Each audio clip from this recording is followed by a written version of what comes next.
بسم اللہ الرحمن الرحیم۔ السلام علیکم۔ حکیم لقمان کالے کلوٹے نوبی غلام تھے۔ اللہ تعالیٰ نے انہیں حکمت و دانائی کا وافر حصہ عنایت فرمایا تھا۔ یہ غلامی کی زنجیروں میں جکڑے ہوئے تھے۔ بنی اسرائیل کے ایک شخص نے انہیں 3.5 سال مشغال کے عوض خریدا تھا۔ حکیم لقمان اسی کے گھر کام کرتے تھے۔ حکیم لقمان کا آقا شطرنج کھیلنے کا بڑا شوقین تھا۔ وہ شطرنج کے ذریعے جوا کھیلا کرتا تھا۔ اس کے دروازے پر ایک نہر بہہ رہی تھی۔ ایک دن وہ اس شرط پر شطرنج کھیل رہا تھا کہ فریقین میں سے جو ہار جائے وہ اس نہر کا پورا پانی پیے گا، بصورت دیگر ہارے ہوئے ساتھی کو جرمانے کے طور پر فدیہ دینا پڑے گا، جس کا تعین جیتنے والا ہی کرے گا۔ اتفاق یہ ہوا کہ حکیم لقمان کا آقا بازی ہار گیا۔ جیتنے والے ساتھی نے حکیم لقمان کے آقا سے کہا، تم کھیل ہار چکے ہو، اب شرط کے مطابق نہر کا پانی پیو یا فدیہ دو۔ آقا نے پوچھا، فدیے میں کیا چاہتے ہو؟ جیتنے والا بولا، فدیہ یہ ہے کہ میں تیری دونوں آنکھیں نکال دوں گا اور تیری ساری جائیداد پر قبضہ کر لوں گا۔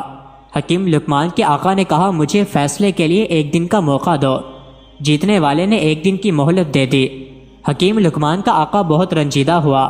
وہ غمزدہ حالت میں بیٹھا تھا۔ شام کے وقت حکیم لقمان اپنی پیٹ پر گٹھری لادے آئے تو دیکھا کہ ان کا آقا انتہائی رنج و غم کے عالم میں نڈھال ہے۔ حکیم لقمان نے آقا کو سلام کیا، پیٹ سے بوجھ اتارا اور آقا کی خدمت میں بیٹھ گئے۔ ان کے آقا کا معمول تھا کہ جب بھی وہ اس کی خدمت میں حاضر ہوتے وہ ان کی حکمت بھری باتیں سنتا اور انہیں محفوظ کر لیتا، مگر آج آقا منہ لٹکائے مایوس بیٹھا تھا۔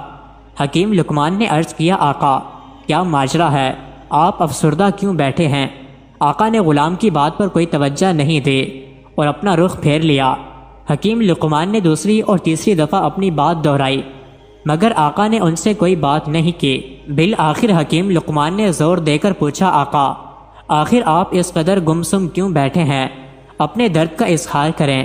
اگر میں آپ کے درد کا مداوا نہیں بن سکتا تو اس درد میں شریک تو ضرور ہو سکتا ہوں، بلکہ یہ بھی ممکن ہے کہ آپ کی سنگین پریشانی حل کرنے کا میرے پاس کوئی نسخہ نکل آئے جو آپ کے حق میں مفید ثابت ہو۔ آقا نے یہ بات سن کر انہیں اپنے شدید رنج و غم کا سبب بتلا دیا۔ پوری داستان سننے کے بعد حکیم لقمان نے تسلی دی، آپ بالکل غم نہ کریں، میرے پاس اس شر سے نکلنے کا طریقہ موجود ہے۔ آقا نے بےتابی سے پوچھا، وہ کون سا طریقہ ہے؟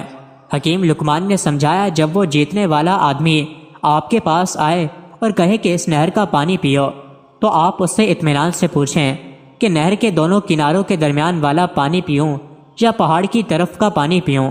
آپ کا یہ سوال سن کر وہ لازماً یہ کہے گا کہ دونوں کناروں کے درمیانی حصے کا پانی پیو۔ جب وہ یہ کہے تو آپ اس سے فوراً کہیں، ٹھیک ہے میں نہر کے دونوں کناروں کے درمیانی حصے کا پانی پیوں گا، مگر پہلے تم بہاؤ کو روکو تاکہ میں پانی پی لوں۔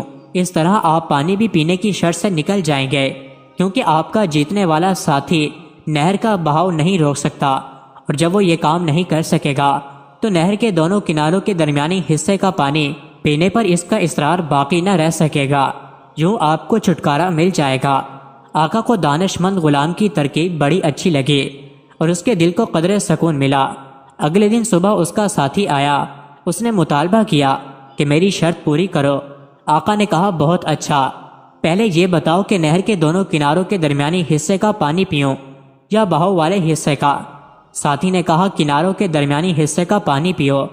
آقا نے کہا، بہت اچھا، اب تم یوں کرو کہ پہلے نہر کا بہاؤ رکھو تاکہ میں تمہاری شرط پوری کر سکوں۔ ساتھی بولا، تم کیا کہہ رہے ہو؟ کیا یہ میرے لیے ممکن ہے؟ آقا نے کہا، پھر ہماری شرط بھی ختم ہو گئی۔ یوں یہ معاملہ بخیر و خوبی ختم ہو گیا۔